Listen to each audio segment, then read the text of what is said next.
اول حاجه بعتذر طبعا عن تاخير الفيديو. يلا بينا نبدا. اتكلمنا في الفيديو اللي فات عن اعراض زياده هرمون الاستروجين عند السيدات. النهارده هنتكلم عن ايه هو علاج ارتفاع هرمون الاستروجين عند السيدات. اول حاجه طبعا لازم استشاره الطبيب المختص عشان تعرفي ايه اسباب ارتفاع هرمون الاستروجين عندك، كمان عشان يحدد اذا كنت محتاجه ادويه ولا لا. تاني حاجه لو انت بتاخدي دواء معين مسبب لك زياده في هرمون الاستروجين عندك زي مثلا وسائل منع الحمل، لازم ترجعي للطبيب المختص يديكي بدايل ليها، يغير لك هو الدواء. اوعي ابدا توقفي الدواء من نفسك او تغيريه.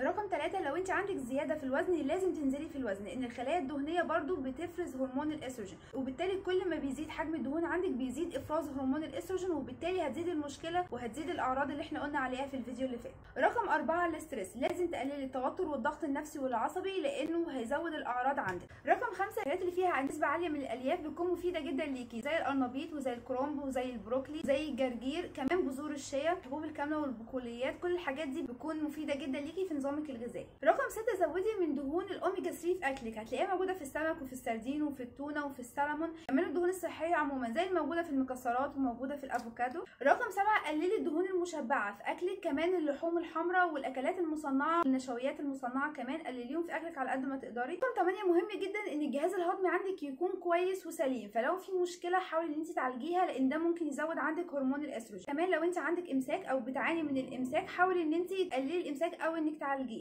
الاكلات اللي بتحتوي على البريبيوتيك بتكون مفيده جدا ليكي والجهاز الهضمي بتاعك. رقم 9 في مواد اسمها الزينو استروجينز، المواد دي بتكون شبه هرمون الاستروجين لكن مختلفه عنه شويه في الشكل الكيميائي. المركبات دي مشكلتها ان هي لما بتدخل الجسم بتاثر على البكتيريا الطبيعيه الموجوده في الجهاز الهضمي، بالتالي بتعمل خلل في الجسم ان هو يتخلص من الهرمونات بطريقه صح، فممكن تسبب خلل هرموني. الحاجات دي بتكون موجوده في البلاستيك، عشان كده انا بنصحك انك ممكن تستخدمي ازايز ميه ازاز مش بلاستيك. كمان حاويات الطعام بتاعتك او الحاجات اللي بتحطي فيها الاكل بتاعك ما تكونش بلاستيك، تكون من الستانلس ستيل مثلا، بحيث ان انت تقللي استخدامك للبلاستيك على قد ما تقدري. كمان الماده دي بتكون موجوده في المبيدات الحشريه، عشان كده يفضل الخضروات والفواكه بتاعتك ما يكونش مرشوش عليها مبيدات حشريه، ابعدي عن الفواكه والخضروات اللي بيكون مرشوش عليها مبيدات حشريه. واي سؤال تاني في الكومنتس انا معاك.